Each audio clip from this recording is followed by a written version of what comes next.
New York Magazine had an interview with Tim Geithner, and in it he said, "This is a deeply complicated world in a fog of gray and ambiguity. It's easier for people to absorb the simple narrative of the black and white. And for them, the black and white is, those are the people that got us in this mess. You saved them. And they paid themselves billions in bonuses, and they should have gone to jail, and they are still walking around." What grade would you give Tim Geithner on his handling of this economic crisis? I'd give him probably an A- or B+ in putting out the fire. What the Obama administration inherited in January 2009, when people didn't know what was going to happen to Wall Street and didn't know how that would infect and affect Main Street.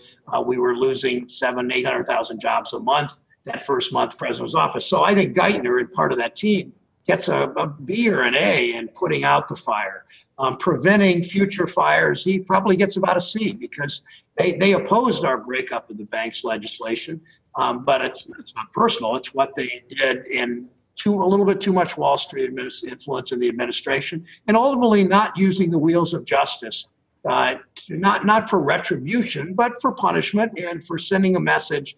You do this kind of thing to the financial system, it affects all kinds of working class and poor and middle class people in this country, for the damage it did to their families and their neighborhoods and their communities in this economy. You pay more of a price. And I think Secretary Geithner wasn't aggressive enough, nor has the Attorney General been aggressive enough on that sphere. Well, Senator Brown, speaking of justice, you are now placing inquiries into the Department of Justice to find out what they knew, when they knew it, who they were speaking with. Do you think they have been sufficiently transparent in their dealings with these banks?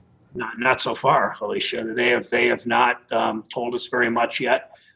They have simply said an aggressive posture in prosecution could undermine stability in the financial system. And, perhaps that's true, and the information they provide to us may show that. But if that's true, if it's not true, they need to do something differently. If it is true, frankly, we need to do something differently with the size of these banks.